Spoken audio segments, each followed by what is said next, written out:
Xavier Libert. Alors nous allons revenir ni au chameau ni à l'orange, mais au texte juridique proprement dit, ou en tout cas à la manière dont on essaie aujourd'hui de s'appuyer sur des textes solides pour développer la médiation et la conciliation. Et merci à la fois de la présentation de cette nouvelle aventure de la médiation dans les juridictions administratives. Je sais que tu as à cœur que ça marche, que c'est pas facile, c'est un peu une mission. Et donc, voilà, nous t'écoutons avec plaisir de savoir un peu comment tu envisages de promouvoir cette mission et comment tu t'appuies sur ces éléments que l'on a. Pas encore très nombreux, puisqu'il n'y a qu'une loi. Et je pense qu'un décret peut-être viendra compléter ces dispositions législatives. Merci à toi. Je te remercie. Il faut que vous preniez conscience que les choses se sont faites de façon un peu précipitée. Dans le cadre de la réflexion sur la justice du XXIe siècle, les aspects judiciaires, travail, famille, etc., organisation judiciaire, est venue se greffer au sein de la juridiction administrative une réflexion justement sur la modernisation des procédures pour la justice administrative de demain. Cette réflexion a été menée par un groupe de travail présidé par la présidente de la mission d'inspection de la juridiction administrative, Odile Pierrat, qui a rendu un rapport. Au cours de ces travaux a émergé la question de la médiation, conciliation. Le groupe de travail auquel je participais ne savait pas très bien ce que c'était la différence entre médiation et conciliation. Je ne voudrais pas revenir sur ce débat, mais pourtant, il est finalement très important. Alors, on a dit à un moment donné que les conciliateurs, c'est ceux qui étaient gratuits, et les médiateurs, c'est ceux qu'on rémunérait. C'était ce qui se passait devant la procédure judiciaire. Ensuite, moi, pour résumer très vite sur ce sujet, pour ne pas perdre trop de temps, j'ai compris ce qu'était, je parle aux administrativistes, ce qu'était la différence entre la conciliation et la médiation en allant rendre visite aux militaires, au ministère de la Défense. Depuis 2000 et depuis avant, la juridiction administrative s'est toujours dit qu'il fallait mettre en place des filtres en amont, que tout ne vienne pas se régler devant les juridictions pour un oui, pour un non. Donc l'idée ancienne de mettre en place un RAPO, recours administratif préalable obligatoire. Cette idée a été formalisée dans une loi de 2000 et elle n'a trouvé qu'une application concrète au ministère de la Défense pour les militaires, la commission de recours des militaires. Cette commission de recours fonctionne en vrai précontentieux et examine le dossier à cette façon verticale qui a été indiquée tout à l'heure. Est-ce qu'on a droit, pas droit, en fonction de l'application des textes, etc., et des principes. Cette commission de recours des militaires fonctionne encore aujourd'hui. Elle est un peu débordée à cause d'un problème de logiciels louvois qui font que des tas de militaires n'ont pas pu, quand ils étaient au Tchad, etc., n'étaient pas payés, ni leurs familles. Mais bon, c'était du RAPO avec une innovation, l'introduction d'une commission, et non pas le RAPO où c'est le supérieur hiérarchique, etc. 2015, le ministre de la Défense décide de créer des médiateurs militaires. Il y a un décret qui nomme les inspecteurs généraux des armées médiateurs militaires. Comme ce sont des militaires, on y va. Dès qu'ils sont nommés, ils se sont formés à la médiation et sérieusement formés à la médiation. Dans la discussion suite à la publication de la loi et des décrets qui vont en suivre, ils m'ont contacté pour me demander comment tout ça allait s'organiser, parce qu'on se posait des questions sur le devenir de la commission de recours des militaires, puisque par ailleurs il y a des médiations qui elles-mêmes sont suspensives du délai de recours, etc. C'est là un exemple très concret de la différence entre conciliation et médiation. Parce que le conciliateur, alors sur les techniques, je ne veux pas rentrer là-dedans, mais le résultat, c'est qu'un conciliateur délivre un avis qui a tort ou qui a raison ou quelle solution pour en sortir. Un médiateur recherche l'adhésion des parties. Mes propos sont un peu caricaturaux pour bien faire comprendre, parce que entre ces deux positions, il y a des tas de nuances, des tas de rapprochements. Mais grosso modo, retenez ce schéma-là. Donc la loi est publiée, le groupe de travail rend ses conclusions, la médiation paraît être une piste intéressante, mais rien n'est clairement défini, sauf avec le médiateur de la police nationale, parce qu'il a été auditionné, ainsi que la directrice des ressources humaines de la police nationale, sur l'expérience de ce médiateur. Donc il y avait une proposition en ce sens. Et ensuite, vous savez comment fonctionnent les appareils d'État, dont un des plus importants, le Conseil d'État, qui a ses réseaux, a profité des discussions législatives sur le projet de loi modernisation de la justice du XXIe siècle pour faire déposer par amendement parlementaire tout un chapitre entier sur la médiation au sein de la juridiction administrative.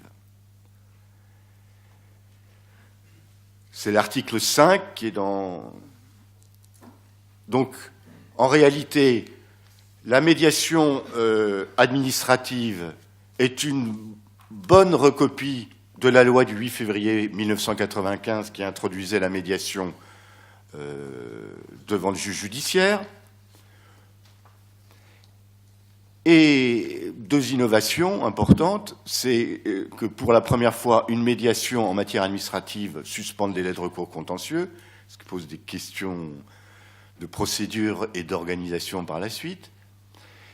Et enfin, le grand cadre de cet article, qui introduit le principe d'une médiation préalable obligatoire dans deux domaines, la fonction publique et les contentieux sociaux, à titre expérimental dans un certain nombre de territoires relativement réduits. Donc, la loi publiée s'est posé la question de savoir s'il fallait des décrets d'application. Il a été arbitré qu'il y aurait deux décrets d'application, un incontournable, celui concernant la médiation préalable obligatoire, ne serait-ce que pour désigner qui serait médiateur, pour désigner les matières concernées et les territoires envisagés. Et puis, le décret de médiation de droit commun qui serait, lui, intégré dans le Code de justice administrative, à l'instar des articles L213.1 et suivants de la loi de modernisation. Le projet de décret général, si je puis dire, comporte 4-5 articles. Il est beaucoup, tel qu'il existe aujourd'hui. Il n'a pas encore fait l'objet de tous les arbitrages, notamment du ministère de la Justice. Il est beaucoup plus court que son compagnon, enfin son cousin, dans le Code de procédure civile, qui nous a paru un petit peu bavard. Le juge administratif a l'habitude d'être plus concis. Sachez qu'aujourd'hui, il a introduit quand même une nouveauté qui devrait perdurer, qui est la création d'une possibilité pour les rapporteurs d'organiser l'équivalent d'une audience de mise en l'état du dossier, au cours de laquelle ce pourrait être l'occasion pour lui d'inciter les parties à s'engager dans un processus de médiation. Je sais bien que le juge administratif, autant que le juge judiciaire, aime bien avoir un cadre législatif et réglementaire bien précis pour savoir où il met les pieds. Ça n'empêche que l'article 211.4 qui régissait la conciliation, en fait, permettait énormément de choses si on s'en emparait. On ne s'en est pas emparé. Et le problème est le même aujourd'hui. Même avec un décret qui comporterait une trentaine d'articles, je rejoins tout à fait les propos qui viennent d'être tenus sur le volontarisme. Bernard Fouché, tout à l'heure, disait « sauf contentieux des étrangers ». Ben, je suis désolé, contentieux des étrangers, il se trouve que, en prenant contact avec un certain nombre de gens, j'ai vu qu'à la préfecture de Créteil, le délégué du défenseur des droits débloquait très clairement des dossiers pour des incompréhensions, etc., etc. Autant de choses qui ne fonctionnent pas devant la juridiction administrative, puisqu'il nous faut une requête, des moyens de légalité, de ceci, cela, et on s'en remet en réalité à la qualité du mémoire et à la qualité de l'avocat qui se présente devant le tribunal. Il n'existe pas, depuis que j'ai pris ces fonctions le 1er septembre, je ne vois aucune matière qui, a priori, puisse être exclue d'un processus de médiation. Ce que je veux dire à mes collègues, c'est la chose suivante, c'est qu'on doit faire une révolution copernicienne. Comment travaillons-nous?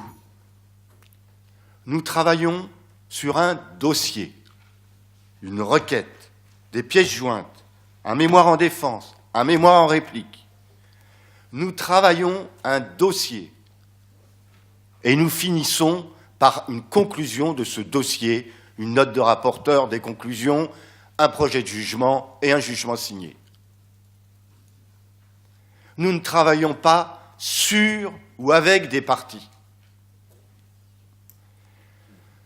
Je fais appel encore une fois à mes collègues, ceux les plus expérimentés qui se sont maintenant bien accoutumés à la procédure des référés d'urgence depuis la loi de 2000. Comment travaillent mes collègues en matière de référé liberté, de référé suspension aujourd'hui? Il y a deux grandes catégories. Il y a ceux qui écoutent les parties, qui par moments, encore une fois, excusez-moi de forcer le trait, mais c'est pour me faire comprendre, qui par moments n'hésitent pas à dire « écoutez, ça suffit, je ne comprends pas votre truc, j'aurai audience la semaine prochaine et on verra le dossier ». Et un certain nombre de dossiers qui se règlent de cette façon-là. Une autre catégorie de collègues qui reste avec la catégorisation juridique. D'abord, y a-t-il urgence ou pas? Oh, les questions juridiques qui viennent par derrière, oh, c'est un peu compliqué. Franchement, je vais m'en tenir à l'absence d'urgence. Ce qui n'est pas forcément une bonne réponse pour les parties. Voilà, pour me faire comprendre de mes collègues, c'est ça que je veux dire, c'est que l'oralité, le face-à-face, la possibilité de discuter dans des dossiers qui ne sont pas encore complètement cristallisés par de nombreux échanges, c'est à ce moment-là que des choses peuvent se passer. J'ai encore 5 minutes. Pour les décrets, donc, je viens d'en dire le plus important en ce qui concerne la procédure générale de médiation. Reste la question de la médiation préalable obligatoire. La question va se poser beaucoup plus, en fait, pour nos partenaires qui rentreraient dans cette expérimentation. Non pas pour nous. Parce que, en tant que juge administratif, à partir du moment où on constatera que la procédure, le médiateur qui devait être saisi préalablement ne l'a pas été saisi, la requête sera irrecevable.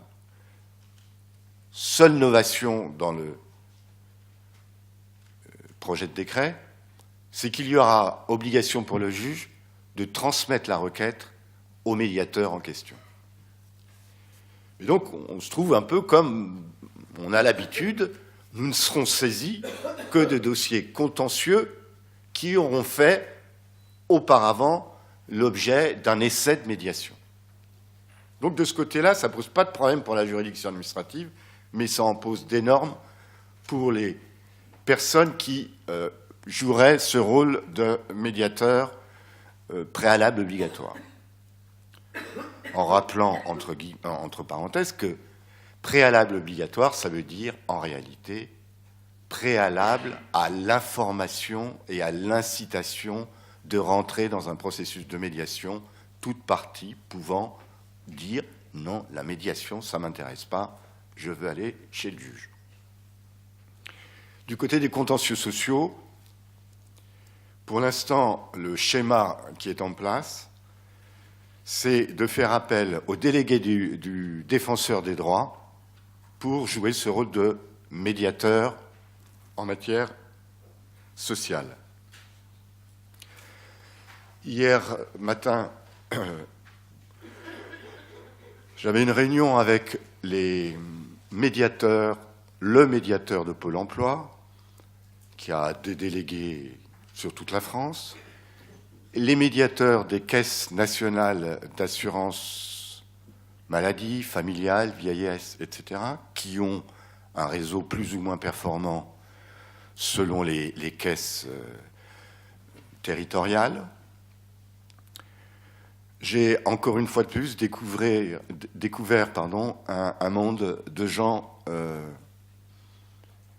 certains les qualifieraient méchamment de bisounours, mais un monde extrêmement bienveillant, un monde capable de s'adapter, parce que je craignais a priori des conflits de compétences, de pouvoir entre le délégué du défenseur des droits et le médiateur de telle caisse d'assurance familiale et de tel médiateur ailleurs à Pôle emploi.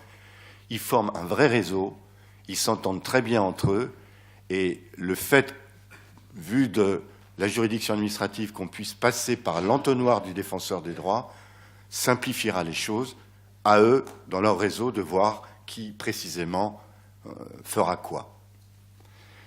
L'autre secteur, c'est la fonction publique.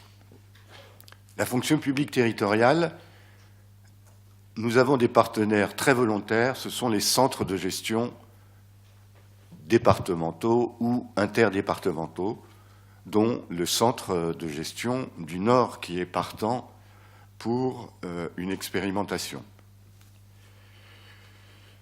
Là aussi, ça pose des problèmes. Quelle est la légitimité? Le défenseur des droits, la loi organique lui donne légitimité. Les centres de gestion, compte tenu de leur composition, etc., il y a des problèmes à régler, mais enfin, c'est en bonne voie. Reste enfin la fonction publique d'État. Alors là, je peux vous assurer que c'est un beaucoup plus gros morceau. C'est quelque chose de...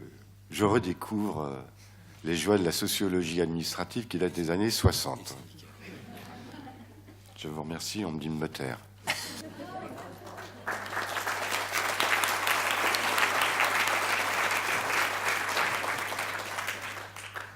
Bon, il va falloir un médiateur pour gérer le temps. Hein. Je sais pas, chez Le Perse, comment on va faire. Hein. Bon, merci Xavier. C'était tout à fait intéressant de savoir qu'est-ce qui est dans les tuyaux et des choses qui sont très concrètes. Et j'espère que ces dispositions verront le jour très rapidement. J'ai vraiment un regret. Oui, il ne faut jamais avoir de regret. Oui, un regret, c'est que au sein des juridictions administratives, il va falloir quand même isoler la part de travail, pouvoir la quantifier, pouvoir la montrer, et qu'il y ait un pôle qui soit bien structuré, qui soit bien repéré. Et le démarrage de la médiation au sein de la juridiction administrative ne pourra venir dans un tout premier temps que des magistrats qui passeront du temps à créer un réseau. Et c'est dans un deuxième temps, à partir du moment où nos partenaires, administration, collectivités, barreaux, etc., auront pris le réflexe du chemin médiation, que le travail du juge pourra s'alléger. Ce sera nos partenaires qui verraient que ça marche et qui prendraient le relais. Excuse-moi. Non, aucun problème, d'autant que une bonne tribune pour faire passer tous ces messages, effectivement, et assurer l'avenir de ce système. Alors, je reviens très très rapidement sur, et je disais tout à l'heure, je suis très content que, en tout cas chez nous, en droit public et dans les textes qui ont été pris, on ait gommé la distinction conciliation-médiation. La conciliation, effectivement, ce serait le système dans lequel le conciliateur s'implique. Bien sûr, il laisse parler les parties, mais au bout d'un certain temps, cher ami, voilà, moi j'ai une proposition à vous mettre sur la table, vous l'acceptez ou vous la refusez. Mais je sors ma proposition. C'est ce que je fais en droit du sport, c'est ce que j'ai fait toujours dans toutes les conciliations, médiations. La médiation serait le système dans lequel le médiateur, eh bien, il est là, j'ose pas dire le bisounours entre les deux parties, mais un peu quand même, qui écoute et qui est là pour faire accoucher les parties. Mais si les parties n'accouchent pas, eh ben, il peut pas faire sortir le bébé. Voilà. Bon, pour ma part, je suis vent debout contre cette position. Si on veut introduire une possibilité, une chance que le conciliateur, le médiateur, l'intermédiaire, appelez-le comme vous voulez, si on veut leur donner la possibilité qu'il trouve une solution, qu'on trouve une solution, il faut qu'à un moment donné, il se mouille, qu'il propose quelque chose. Donc, je suis vent debout. En tout cas, quant à l'efficacité, je connais tout à fait la position des médiateurs judiciaires, les médiateurs des entreprises. Surtout, n'intervenez pas, n'ayez aucune position. On en discutera si vous voulez, mais en tout cas, moi, je vous livre ma position. Je suis vent debout contre cette position quant à l'efficacité du système.